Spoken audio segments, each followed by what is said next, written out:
Hey everyone, it's Dr. Nabila Noor, board certified urogynecologist and a pelvic reconstructive surgeon. And today we're going to be talking about surgical treatment options for stress urinary incontinence. So stress urinary incontinence is when women have leakage of urine with laughing, coughing, sneezing, any kind of physical exertions. And the reason it happens is because of the weakness of the pelvic floor support structures. So if this is my bladder and this is the urethra, which is connected to the bladder, there are muscles under the urethra that help support the urethra and the bladder. And what happens for women who suffer from stress urinary incontinence is that the support structures are not as strong as they once used to be. And that could be for a whole host of risk factors, such as aging, trauma to the pelvic floor from childbirth, menopause, chronic constipation, chronic cough, obesity, anything that can put constant pressure. Now, as these muscles get weak, they're not supporting the urethra very well. So now when you have coughing, laughing, sneezing, and the bladder and the urethra moves, there's no kinking effect that happens, meaning the urethra cannot close, and as a result, women have leakage.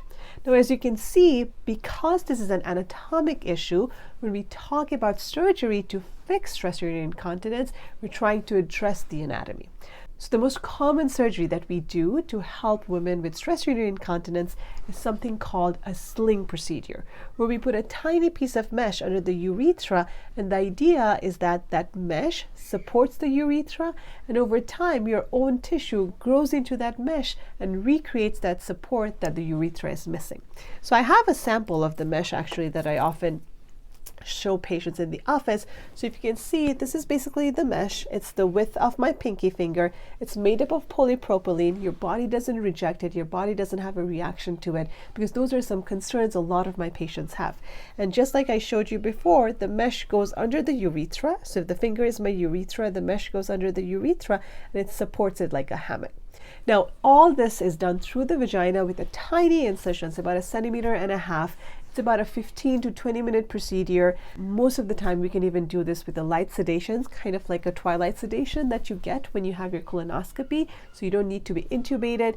Patients go home the same day. You do have a catheter during the surgery, but we remove it before you go home.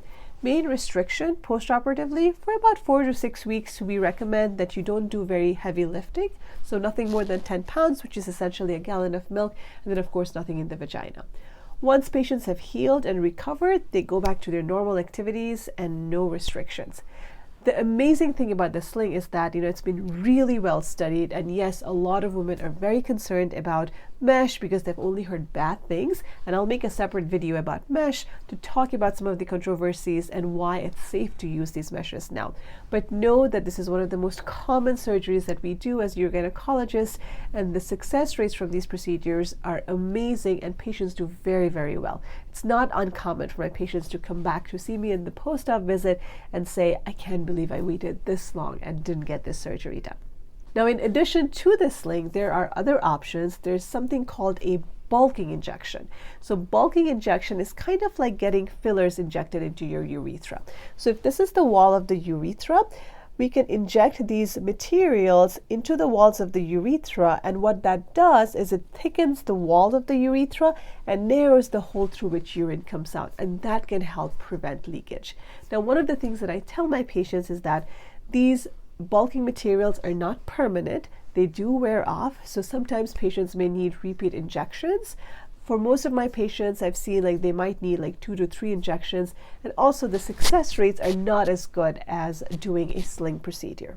There's something called a birch procedure, where essentially we put stitches to help support some of the ligaments that support your urethra. This is an abdominal procedure, so your surgeons will most likely have to make a cut in your abdomen. They can either do it with a laparotomy, which means it's a big incision, or they can do it laparoscopically, where they make tiny incisions through which they can pass instruments to do the procedure. Now, sling, the one that we described before, is done with what we call a synthetic sling, because you're putting a synthetic material. But you can also have sling done with autologous fascia, meaning your own fascia. So a lot of the times we can take a piece of fascia from your body.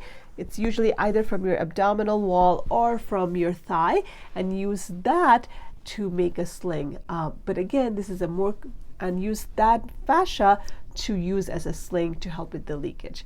However, it does involve multiple incisions, one incision to perform the actual sling procedure, but before that we have to harvest the fascia. So you will have another incision in your body from where we remove the fascia. I would say in my practice, majority of the patients will either get a synthetic sling or do a bulking injection, because those are very minimally invasive techniques and provides patients with a lot of improvement of their symptoms. Hope you liked this video, and if you did, please don't forget to subscribe to the channel. You can also check me out on Instagram and other social media handles at Dr. Nabila Noor to find more up-to-date videos. You can also sign up for my newsletter from my website, drnabillanoor.com, to get more helpful tips about how to take care of your pelvic health. Thank you for watching. See you next time. Bye.